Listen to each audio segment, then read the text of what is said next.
On the face of it, he came across very charming and generous and a family man. And Tash and I, he had 5 children.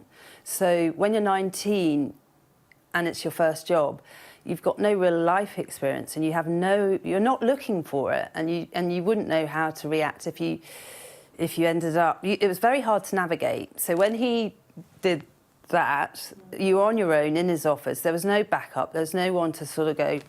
Do I? Don't I? Do I? What do I do? What the hell is going on? You were sort of cornered, and it did feel very, very uncomfortable, but there was sort of no escape. It was a really tricky environment from that point of view in the early days, just when it first started to change. But then it really ramped up very quickly from there on in. The peck on the cheek became, the forced... He would grab your face and pull it and force his lips onto your lips. And that became more and more often. Or, he would be... You'd arrive and he'd be sitting in his chair and he would summon you over, and so you'd stand with him sitting in the chair, and then he would literally grab you and pull you down. And then his hands would... they would explore. You're sort of almost terror-struck. It's like almost sort of paralysed with fear, but not quite understanding what was going on because it happened so quickly. And then he would laugh and make light of it as if it was a joke or it wasn't serious.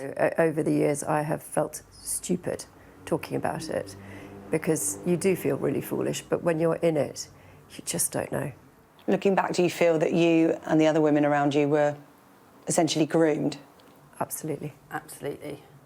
I suppose it was like, looking back, we're a bit of a production line. Sadly, we were part of a production. You started course, there, and if you didn't, you took the various stages that he put you through, and if you didn't get to the final stage, you were literally fired. Yeah. I think some women... And what do you mean by the final stage? If you didn't sleep with him. If you didn't sleep with him. If he didn't manage to rape you, or you weren't... You were fired. And then, in that respect, I do think now, looking back, some women were there and just disappeared, and we didn't, because there was always that easy way out for them, that person's been moved over to Harrods or... But also, we had no idea that when we were promised, if we were good girls and we did as Papa wanted us to do, as in work well, he promised flats, cars, store cards, all those kind of things.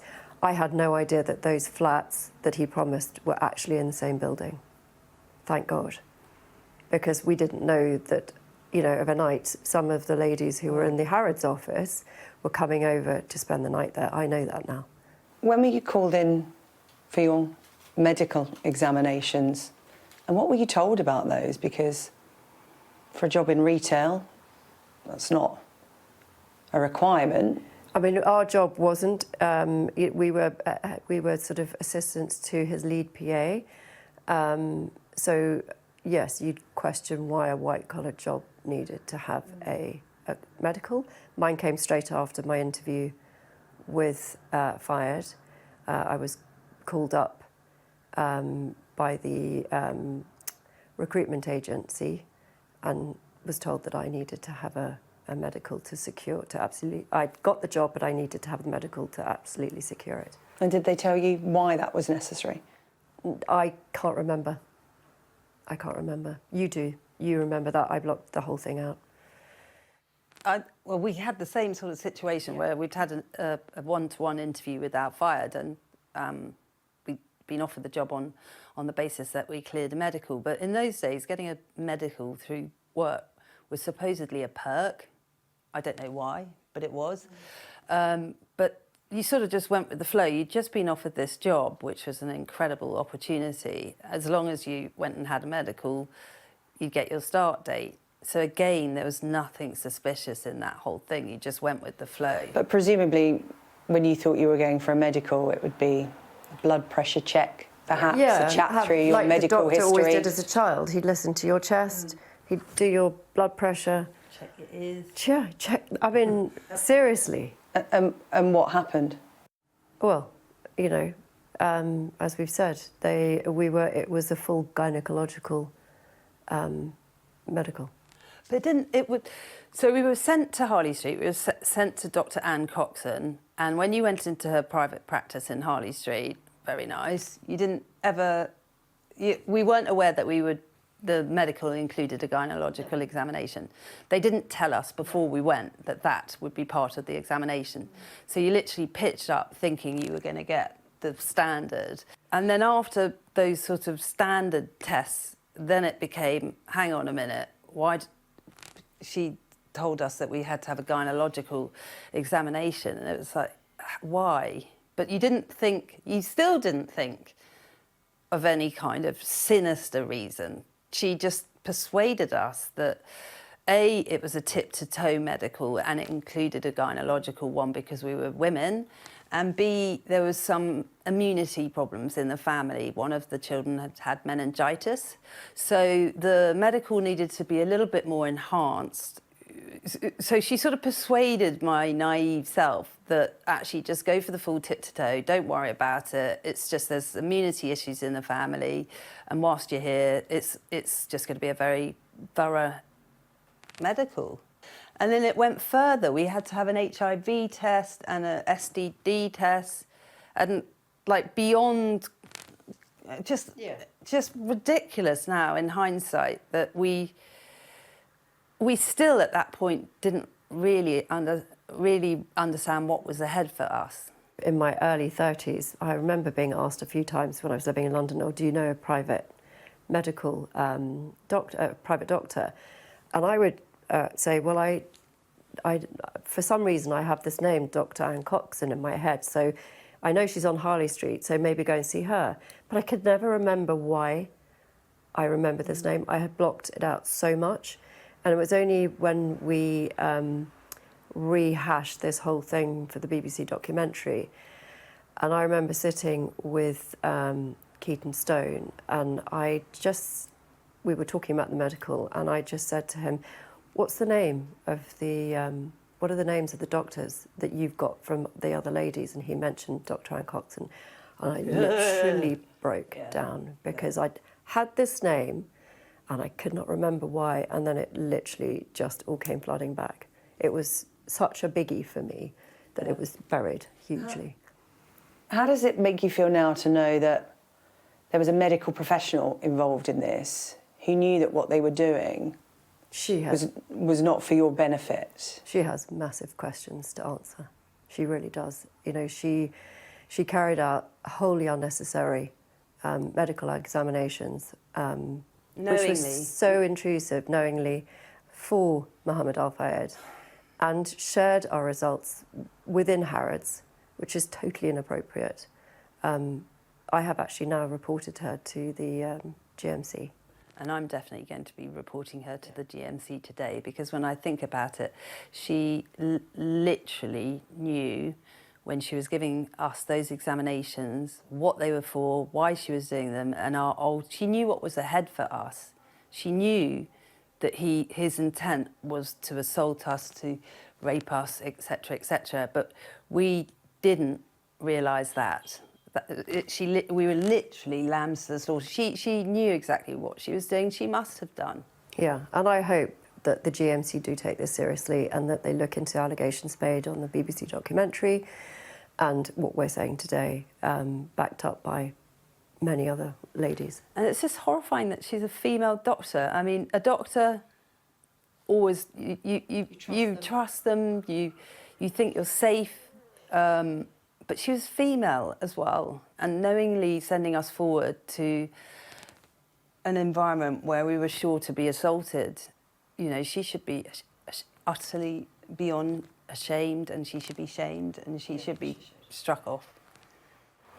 Female doctor, just one of those facilitators, as you call them, to the behaviour of Mohamed al Fayed, the alleged behaviour of Mohamed al Fayed. He may have carried out these alleged crimes, but he couldn't have done it on his own. When you look back at your time, were there others that helped him have access to young girls like you? And should they be held accountable? Absolutely, yeah, absolutely. From the recruitment agency to his lead PA. To the lady that went round and picked people off the Harrods floor, There were so many enablers when you look at it.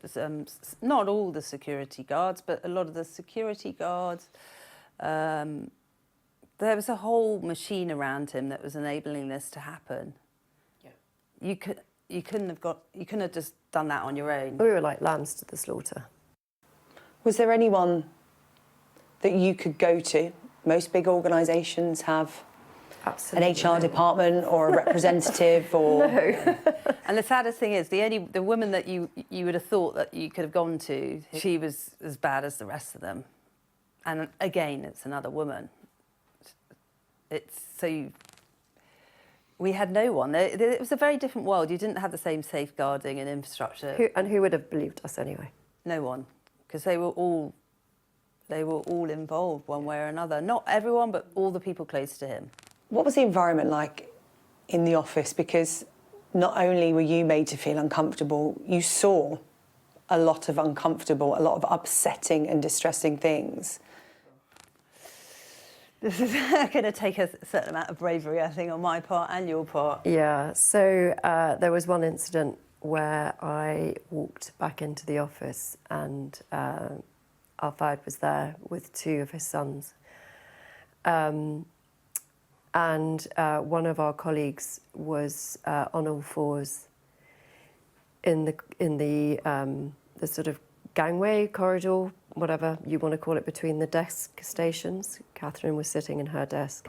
I just looked at you and went, I walked in and looked at Catherine and quickly looked down at our poor colleague who was on all fours being asked to be a donkey. She was being asked to bray like a donkey and to kick out like a donkey. Fayed was going, bray harder, bray harder. She had tears running down her face.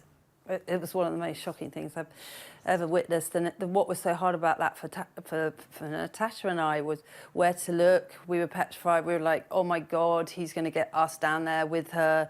So you're looking at the ceiling, you're looking at the floor. We're trying not to look at each other. There was just it was a very terrifying atmosphere, and also he was laughing and laughing and laughing at her, as well as going, bray louder, bray louder. He was, ha ha ha ha ha, and just completely humiliating her. Even to the point where he encouraged one of his family members to get on her back because she was a donkey. So, like having a donkey ride. How have you felt watching that over years, this public face of Mohamed al Fayed, knowing what you know? I just can't believe, when I eventually got fired because I just wouldn't give in. When I walked out that door all those years ago, I really thought that any of those assaults and so forth were literally around that time. It never dawned on me that that would carry on for another 30 years.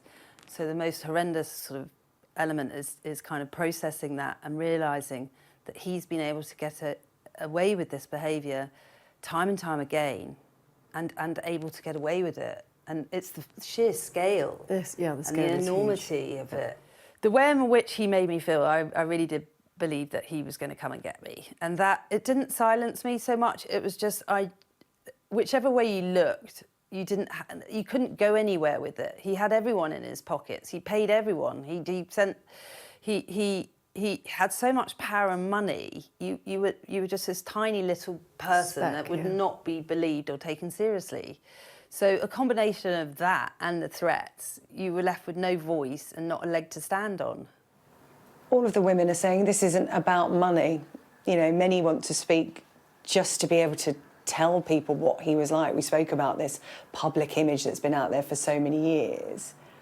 But you actually want something good to come from this. Yeah, we need to change the negative narrative into a positive narrative, don't we, Kath? And I think that's our aim, isn't it? That's our aim with the other girls. We want to put in a safe system of reporting. It's not just HR departments. We need to have a go-to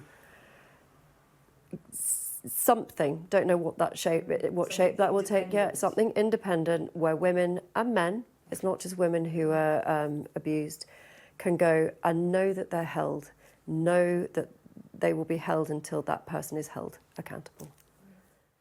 Because the problem is, even with all the safeguarding in-house, HR obviously works for the company. A lot of people would be very nervous about going up and reporting any kind of assault for fear of blotting their paper and being, you know...